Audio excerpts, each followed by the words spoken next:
All right, welcome back to Open Line tonight. I'm just trying to check Facebook, and I popped up audio right before we went back on. So if you were watching Open Line tonight via Facebook, I'm going to read your comments, and we'll start asking some of your questions as well. I have James Smallwood here, president of the Fraternal Order of Police, with me. Thank you for coming in. We made the call to you, and you said yes, and we do appreciate that. We've got a line full of calls. Let's just jump to it. We have Ann on the line. Hi, Ann. Hi. Go ahead. Chief Anderson has to approve all disciplinary actions. Will this change with the Community Oversight Board? The answer to that is no. So there's no risk to the officers unless the chief agrees with the Community Oversight Board, correct? I think there's a lot of risk to the officer, and essentially there's an issue with the ability to judge an officer's actions without the perspective of a police officer and knowing exactly what their experience and training is. The other thing is there's some other issues that come. I'm sorry, James. I keep doing this. I'm trying to get to our Facebook calls. There's some other issues that come into play administratively and procedurally when you're investigating an officer. And I apologize for interrupting that answer. I hope that you heard what you needed to hear. I'm just trying to get our Facebook viewers in line here as well, but I will do that during the commercial break. Okay, let's hop to William. William, good evening. Yes.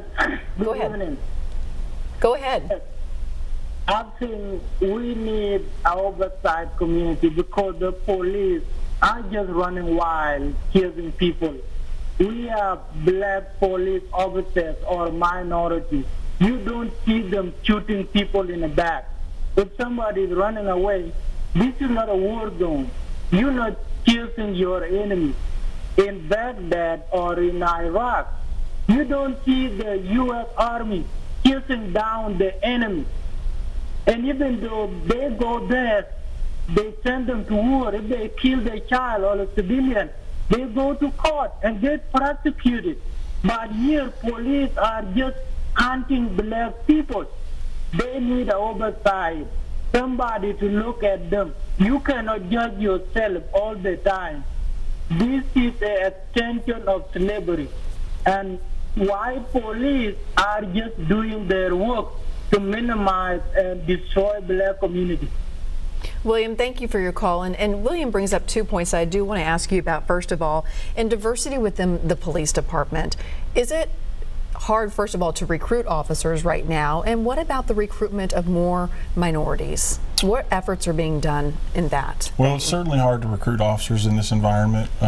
People are having to look at society as a whole and weigh their options and say, first of all, to record low unemployment, they have to look at the police department's salary and benefits and say, is it worth going to that job and risking everything I have and putting everything I have on the line to know that even when I'm right, that every judgment call that I made will be scrutinized and that I'll be told I was wrong.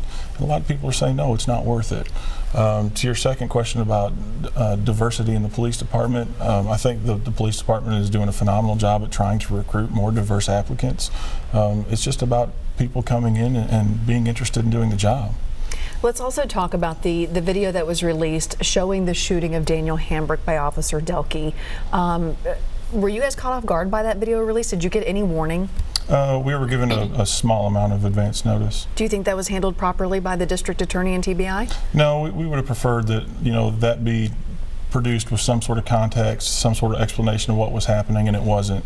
And it gave the community the ability to just kind of draw their own conclusions. And certainly watching that video without knowing any of the facts involved makes somebody think, oh, that shouldn't have happened, when they don't know exactly what the case was. We have the video that was released that everybody has seen over and over again. You see Daniel Hambrick running. We can see it right here. When you watch this as a police officer, tell me through your eyes what you see. There's not much to see. The problem is it's a low resolution, grainy video from a building on another block, and that video alone doesn't give you any context as to what's going on. The only person that's there that can tell you exactly what was going on is Officer Delkey, and he's involved in the middle of an investigation. No facts were presented, no context was presented, so to draw a conclusion from that video alone would be very inappropriate. And I would hope that we don't show that video. It was proper to show it right then, but I don't anticipate it showing it anymore, just because it's very hard to watch, and I'm sure anybody would agree with that. Why wasn't Officer Delkey wearing a body camera? Is the FOP supportive of getting body cameras on these officers and in the cars faster? Absolutely. We don't know why we don't have them yet. For us, we think it's a valuable tool to show everybody that we're doing the job right. We don't understand what's taken so long. We're right there in the line going, we need these cameras, we need cameras in the cars, we need them on our person, and we need to get it done now.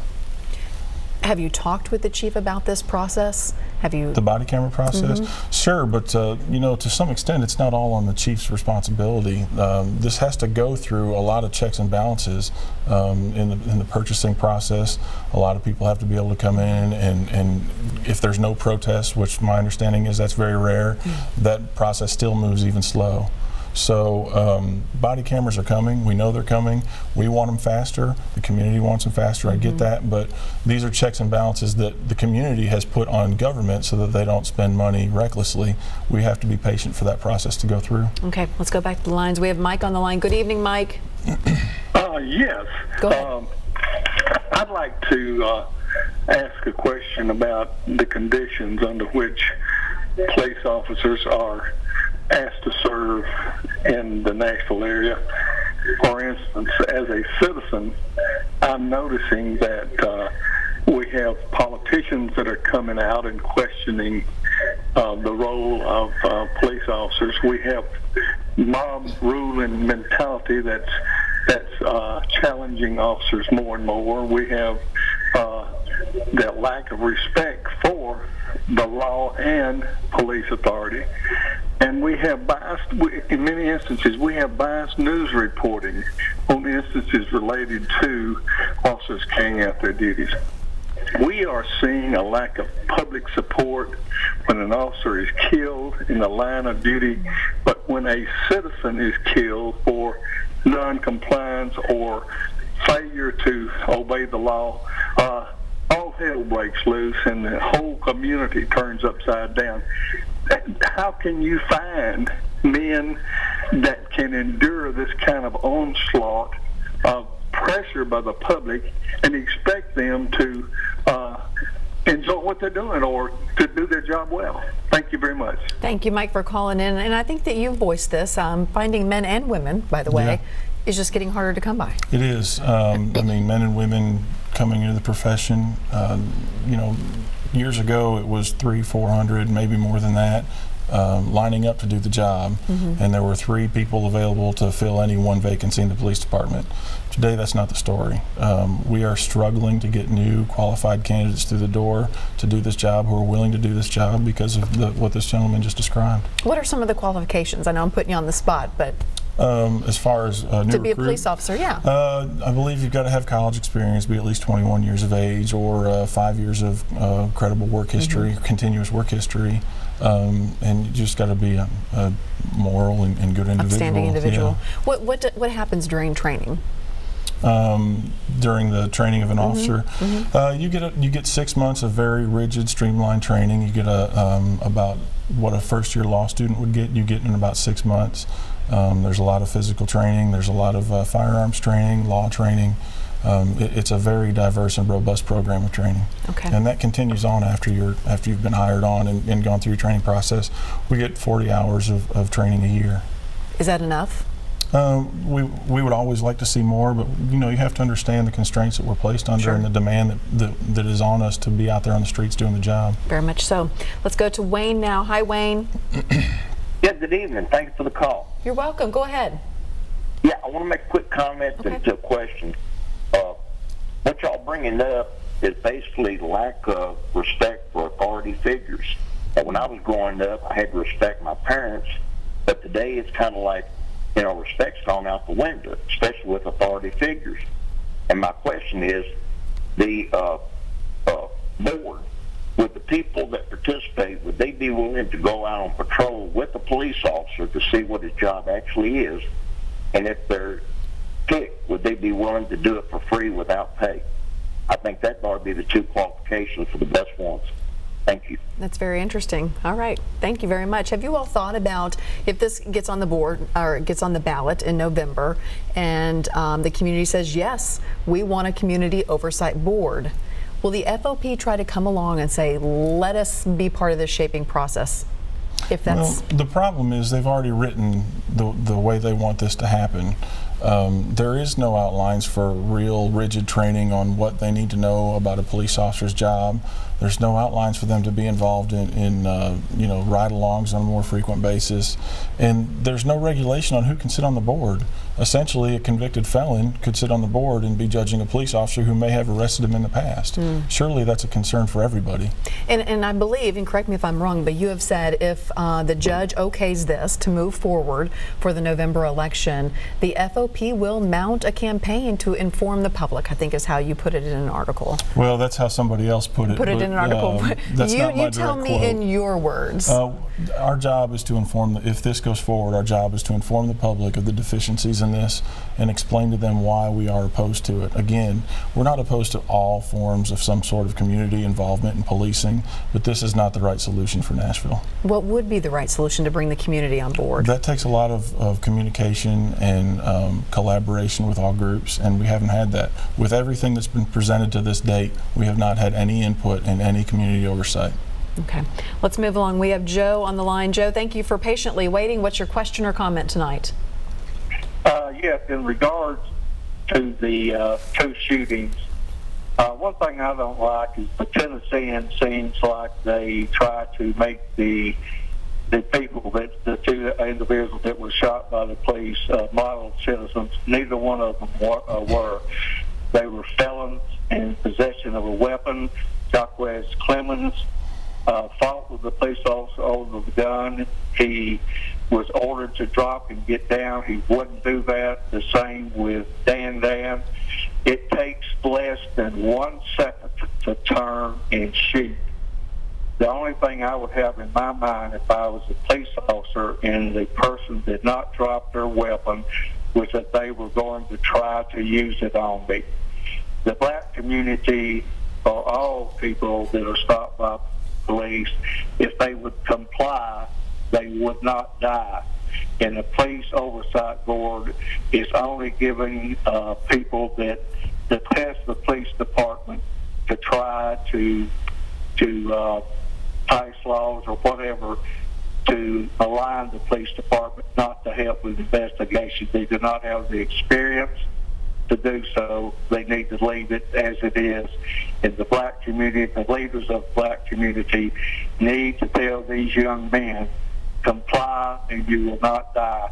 If you have a weapon in your hand, as a police officer, I feel like you have the right to shoot that person if he does not drop that the weapon and follow your commands. Thank you.